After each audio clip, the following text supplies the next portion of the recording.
This season of The Ones Who Succeed is brought to you by Skillshare. I went to Sheryl Sandberg and said, I think we should address the diversity issue here. You're already doing some things with women. We need to focus on African Americans. And she looked at me and said, you're the person that should do it. You're the person with the ideas. You're the next level generation of leadership. You're African American. You can actually make it happen. Hi, my name is Campbell Baron, and I'm a 15-year-old entrepreneur and content creator. And you are watching my video podcast, where each week I meet with inspiring entrepreneurs and talk to them about their journey to success. Hear their stories, experiences, and firsthand what it took to succeed in their field. Why am I doing this? Because I want to learn from the ones who succeed. And you can too.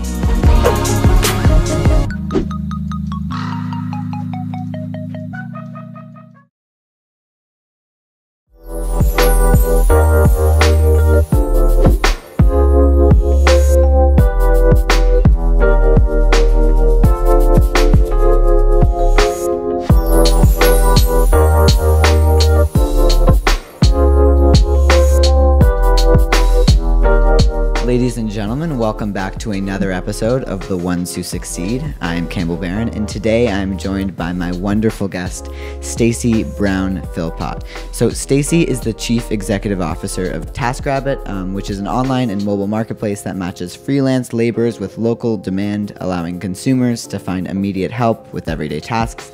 Stacy also serves on the boards of various companies like Nordstrom and HP Inc. Stacy, I appreciate you taking the time to talk to me today. Thank you. It's nice to meet you. Yeah, nice to meet you too. So let's just go back in time to your childhood. You grew up in Detroit in the 80s, right? What was that like? Yes. Growing up in Detroit was fun. It was community. It was life. It was my childhood. Mm-hmm. And everybody's childhood is, whatever that experience is for them. And for us, it was about community. I grew up with a single mom who sacrificed a lot to take care of me and my brother. And she always focused on our education. But in the process, it wasn't easy. Life wasn't easy all the time.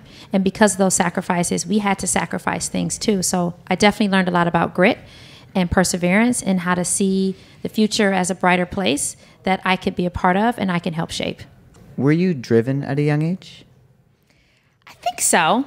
Mm-hmm. I was one of those people who always had a life plan. Mm-hmm. And for most of my childhood, I sort of knew what I wanted. And it started with when I was in middle school, I wanted to win the spelling bee. When I was in high school, I wanted to join the majorettes. Yeah. When I was in college, I, met my husband. He tried to break up with me, and I didn't let him do that. So we got married, and we've been married for 18 years. But I do remember a distinct moment when I was 14 mm-hmm. that I sort of said my life is to be as successful as I can, to do something that makes the world better, and to be able to provide for my family. And I've always kind of held that as an important sort of value and motivator for what I've done. So Stacy ended up at the Wharton School of Business and studied economics, and shortly after went to Stanford University to do her MBA. She then worked for a prominent investment bank. However, her career in tech began at Google, working in finance. Well, I started as a financial analyst, and a lot of people think you graduate from business school, you should be an executive. You should go be the CEO of the company right now. And so to me, to get an analyst title for the job, I was like, whoa. I didn't go to business school to be an analyst, but the reality is that it wasn't about the title. It was about the opportunity, mm-hmm. and it was about the role. And that opportunity led to another, and another, and another, as Stacy worked her way up the ranks at Google. So Silicon Valley has a history of having a very male demographic, as you are probably aware of. You are both female and African American. Have you noticed changes in terms of diversity in Silicon Valley throughout your career? Absolutely. Some of the change, I believe in being the change that you want to see. And I got a kick in the pants about doing that while I was at Google. I mm-hmm. was, sitting around thinking there weren't a whole lot of people that looked like me in the company. And this was, I don't know, many, many years ago. Let's just say many, many years ago, at least 10. And I thought, well, there's lots of senior leaders in the company. I was still a manager level in the company who can fix this problem. And I went to Sheryl Sandberg and said, I think we should address the diversity issue here. You're already doing some things with women. We need to focus on African Americans. And she looked at me and said, you're the person that should do it. You're the person with the ideas. You're the next level generation of leadership. You're African American. You can actually make it happen. And so I set about being the change that I want to see and starting the Black Googler Network. And that the network has grown to be lots of people today at Google, and it's lived on after I left, and an important employee resource group for them. So if you don't already know, the Black Googler Network focuses on empowering the Black community at Google and beyond. They give back to the community, participate in local nonprofits, and are widely credited with contributing to the diversity solution in Silicon Valley. But I see now today that more and more leaders are being the change that they want to see. And it's not just the women, and it's not just underrepresented minorities, but we're having allies now across the entire industry who have recognized the importance of diversity, the importance of making sure that people can bring their whole self to work, the importance of how our products have to reflect the populations that we serve. And so at TaskRabbit, we're happy that 58% of our leadership team are women. That was not by accident. That was intentional. But going back to Google, in 2012, you left the company. Why did you decide to do that? It was time. I grew up professionally at Google, and I looked around. I was in that office. I had my dog. He had his own bed. I had an assistant. I had a table and a couch. I had pretty much what most people growing up in my neighborhood would have dreamed, more than what they could have dreamed about for their life and for their career. But I really felt like my purpose was no longer being fulfilled, and there was someplace else to continue to fulfill my purpose. And so it was time for me to graduate and move on in my career to do something that was next for me. And so it wasn't about what I left at Google. It was about what I was going to, which was fulfilling the mission of TaskRabbit, making everyday life easier for everyday people. So while at Google Ventures, Stacy got introduced to the founder of TaskRabbit, Leah Busk, and immediately fell in love with the company and their mission. So in 2013, she proceeded to join TaskRabbit as their COO. And in 2016, when Leah stepped down, Stacy became the company's CEO.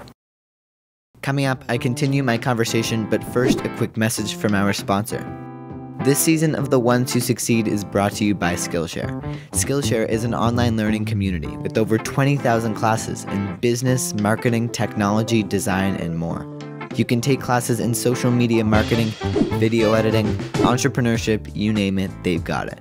So whether you're trying to deepen your professional skill set, start a side hustle, or just explore a new passion, Skillshare is there to keep you learning and thriving. So join the millions of students already learning on Skillshare today, because Skillshare is offering the first 250 people who click the link in the description 2 months of unlimited access to over 20,000 classes, all for free. To sign up, go to Skillshare.com/succeed. Again, that's Skillshare.com/succeed to start your first 2 months now. That link is also right here on the top right corner of this video, and a special thanks to Skillshare for sponsoring this season.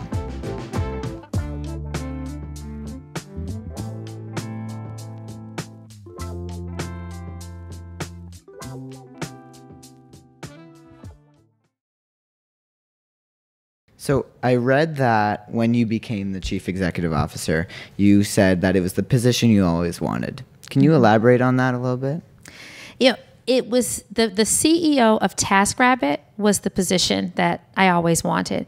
And I didn't know I wanted it until the opportunity came. I love our mission and what we do.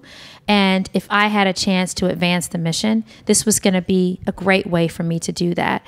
So becoming a CEO anywhere isn't what I always wanted, because I believe that people should put their whole heart and their whole passion into something that they love to do, regardless of what the title is. And then if you get the title of the CEO, then really go for it and really make it happen. And because I love the mission so much, I really want TaskRabbit to be everywhere, every city, every store, every device, and really be help for life for people all over the world someday. And so I felt as CEO, I'd be able to carry that vision forward. As TaskRabbit continued to scale, something interesting happened. In 2017, the furniture giant IKEA acquired the company. How did that happen? How did that opportunity? Did TaskRabbit position themselves for sale? Did IKEA approach them? How did that work? Yeah, it started as a partnership. IKEA came to do a tour in Silicon Valley, and they met several companies, including TaskRabbit, actually right in this room that we're in right now. And, we shared a lot of stories around meeting the customers where they are. They were on a journey to figure out how to meet more customer needs and really grow beyond the DIY customer and to a younger demographic in terms of millennials, but also not everybody wants to put the furniture together. And we said, well, here's how many people have used TaskRabbit to put the furniture together, and it blew their minds in terms of the numbers. So we embarked on a process by which we said, well, how could we work closely together? And that yielded a partnership that we launched in London in one store where you could request assembly services through TaskRabbit in that store. And that was successful. And the success of that expanded the partnership to more stores. And as we continued to show success in the partnership, we started to have acquisition conversations. And so ultimately, we announced an acquisition a year ago and really bringing the companies together. Our cultures matched. Their mission is to create a better everyday life for the many people. So it's a very similar thing in terms of bringing life at home and making life at home easier, better, and more convenient. So the culture match was there. The partnership was successful. It just made sense at some point to just merge and join. A lot of these people, some of them are listening to this podcast thinking CEO, the chief everything officer. What are your day-to-day tasks at TaskRabbit? Yeah, it is everything. I always come to work every day knowing something unexpected is going to happen. Sometimes the unexpected is good, which is, the board, our TaskRabbit board, sent us flowers on our 10-year anniversary just to say congratulations. And they sent them to all the offices. That was really fun.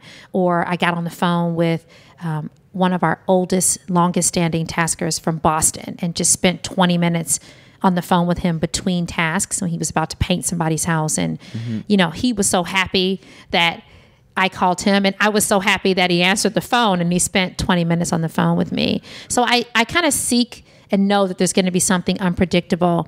But I spend a lot of time in meetings. At this point of the company, we're growing and we're scaling. I just want to make sure we have great leaders who understand the vision, who understand the strategy, and who have what they need to be successful in growing the company. And so I spend a lot of time in one-on-one meetings doing that. I also spend time on TaskRabbit for Good. It started as a personal project, and now it's a part of the company. It's really our effort to build sustainable and compassionate communities by focusing on homelessness and in the environment. And so I spend a lot of time making sure that mission is advanced. How do we extend the TaskRabbit platform to really impact local communities and work with nonprofits who are doing the same thing? And that's really fun too. So you've spent your career in a bunch of different sectors at various companies. Where do you see yourself in 10 years? Wow. So TaskRabbit just celebrated our 10-year anniversary. And, in Silicon Valley terms, that is a long time to be around. We have 140,000 taskers in our community. They've earned over $140 million. We've saved over 4 million hours of time for our clients. And I think we're just only at the beginning. Last year, we were acquired by IKEA, and we now have this great opportunity to bring the TaskRabbit mission and vision everywhere. So I think that's what I'll be doing, because we're not done. We're still not done making everyday life easier for everyday people, and that's my purpose today. Awesome. Well, thank you, Stacy, for taking the time to talk to me. Thank you. It's nice to meet you. Yeah, nice to meet you too.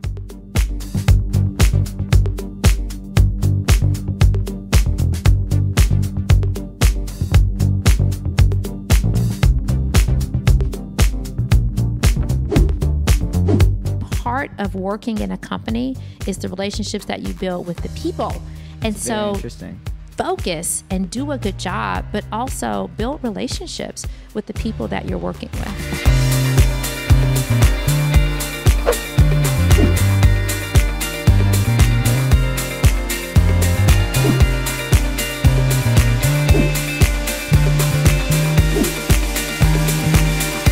You're schooled to be a follower. You're schooled to stay safe. you're not schooled to take risks. You're not schooled to take that first step to do something extraordinary. You're not schooled to go running into the fire to save the people that are in the fire.